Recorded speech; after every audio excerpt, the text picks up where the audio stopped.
Today we're continuing to read from Lands Where My Fathers Died by Jack Stewart. Chapter 6 starts out when Samuel is a teenager, helping his father Robert on the family farm. But farm life isn't what Samuel wants to do.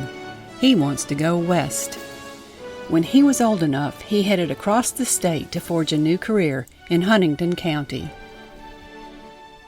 Chapter 6 Samuel and Anna Mary Stewart, 1800 to 1879. Samuel Stewart grew up on his father's farm in the early part of the 19th century. He was the seventh of Robert and Sarah Stewart's 11 children. Sam Stewart would never know 3 of his 4 grandparents. His grandmother, Agnes Stewart, died in 1790, and his grandfather, Hugh Stewart, died in 1798, before Sam was born. His maternal grandfather, Thomas Finney, had died even before that, and only his grandmother, Susanna Finney, was alive in 1802 when Sam was born. He was quickly thrust into the life of a farmer's son. The homestead on Beaver Creek in Dauphin County, Pennsylvania, was large and the only source of the family's sustenance. The large Stewart family had good times. They visited with dozens of kinfolk and cousins on the nearby farms, and they had an active church life at the Hanover Presbyterian Church in Medada, where they were faithful and regular members of the congregation. But the first priority each day was to perform the chores necessary to keep the farm running smoothly. As a young boy, Sam was able to help with the planting and reaping of grain and tobacco crops. He was expected to work with the farm animals and became proficient at slopping the hogs, feeding the chickens, and generally advancing through all the aspects of farm life as he matured. But the hard life of a farmer in rural Pennsylvania in the 1800s took its toll on the Robert Stewart family. On May 8, 1813, Sam's mother died. Sam was barely 11 years old. His grandmother Finney died in the same period. Sam's father was left with a brood of 11 children to raise all by himself.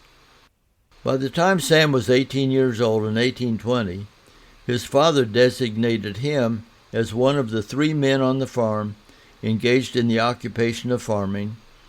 Robert Sr., his father, Robert II., Sam's brother, and Samuel performed all the adult activities on the farm.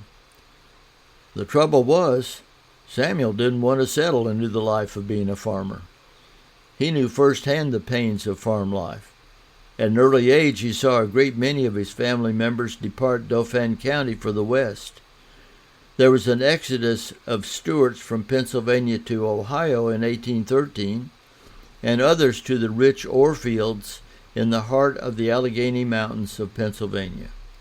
One family member that captured his fancy was David, called Davy, Stewart, his cousin, and son of Samuel Stewart, Jr. Davy was 10 years the senior of young Sam. Davy was older, wiser, and adventuresome. When he was 21 years old, he relocated with his widowed mother to Spruce Creek in Center County, Pennsylvania. One fall day, Sam, himself in his 20s, approached his father and said, "Pa, I know I don't really want to be a farmer for the rest of my life. I'm thinking about going out west." "You know, son," his father replied, "we've been on this land here for a long time. You are the 3rd generation to work these fields, and it's been good enough for us up to now. Whatever would you do if you went out west?" Sam thought for a minute before he replied. "Well, for one thing, I could try to get a job in one of those ironworks that's going up. They ship a lot of iron to Pittsburgh now, and they keep building new ones. They must need a lot of workers." "And what part of ironworks do you know about?"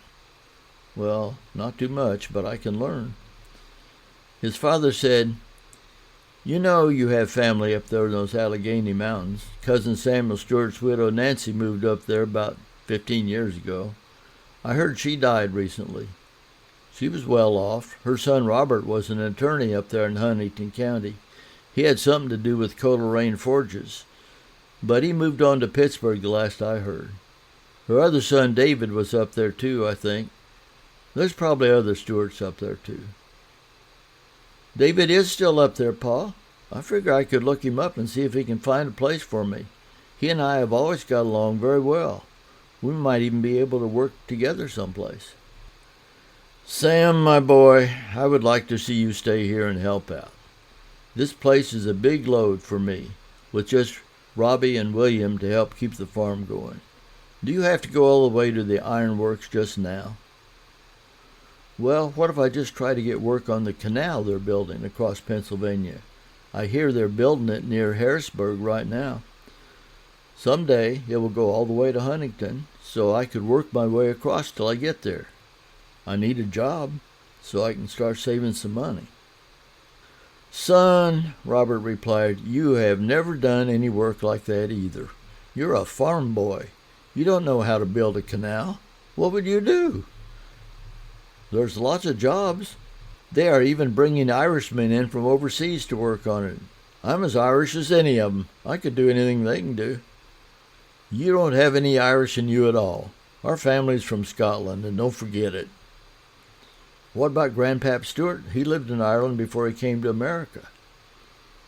Well, now, that doesn't make you an Irishman, does it? He was taken there as a child, but he was glad to get out of that place. Those Irish folks didn't take kindly to the Scots coming over to take their jobs and live in their towns, using land they needed. No, son, you're not an Irishman. You're a Scot. Our family was only there because the English government forced us out, because we're Presbyterians, and they wouldn't tolerate us practicing our religion instead of theirs. The Stewarts were once the royal family of Scotland. Be proud of it. Well, anyway, I'm strong and young and healthy, and I can work as hard as any man. You taught me that. I plan to be going off as soon as I can. There's work out there that I can do, and going west is where the future is. That's where I'm headed.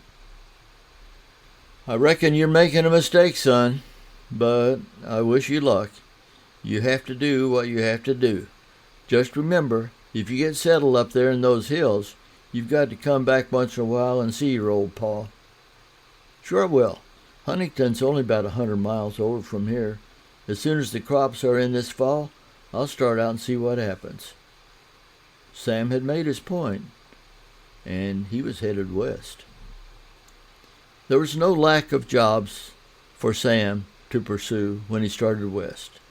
The Commonwealth of Pennsylvania was hiring thousands of workers, many of them Irish immigrants, to build the canal from Philadelphia to Pittsburgh.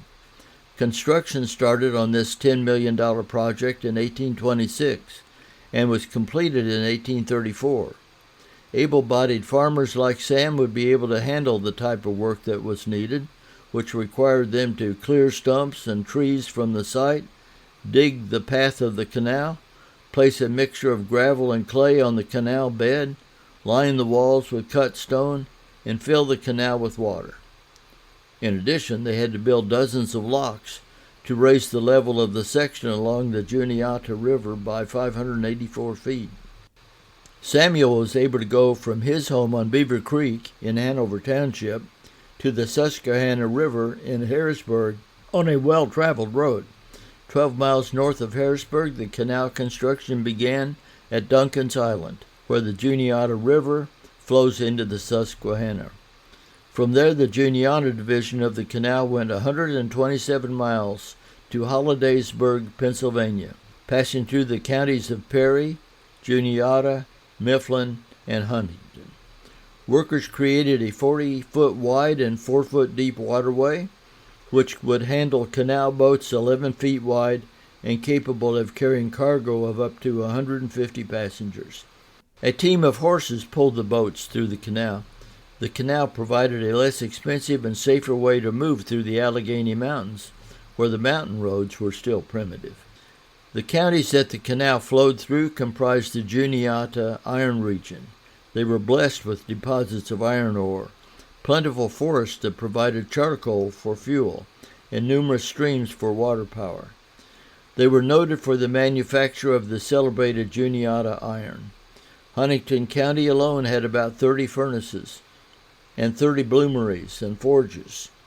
The iron formed here was sent on the way to Pittsburgh to the rolling mills there to be converted into bar and round stock.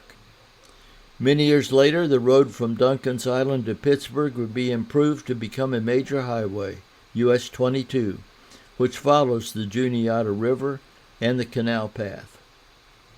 Huntingdon County is in the central mountain region of Pennsylvania. The eastern slopes of the mountains are a prime source of iron ore. Broad Top Mountain, situated at the southern line of the county, towers above the adjacent mountains. The Juniata River drains the entire county. Streams afford numerous and valuable sources of water, many of which drove factories of various kinds. Between the mountains are valleys of every variety of shape and soil. It was the rich soil of the river flats and the valleys that attracted early settlers. Sam eventually reached Huntingdon County, where, when the census taker came around in 1830, he found Sam and his family in Porter Township. Next week, Samuel Stewart will marry Anna Mary Eisenberg and begin a family.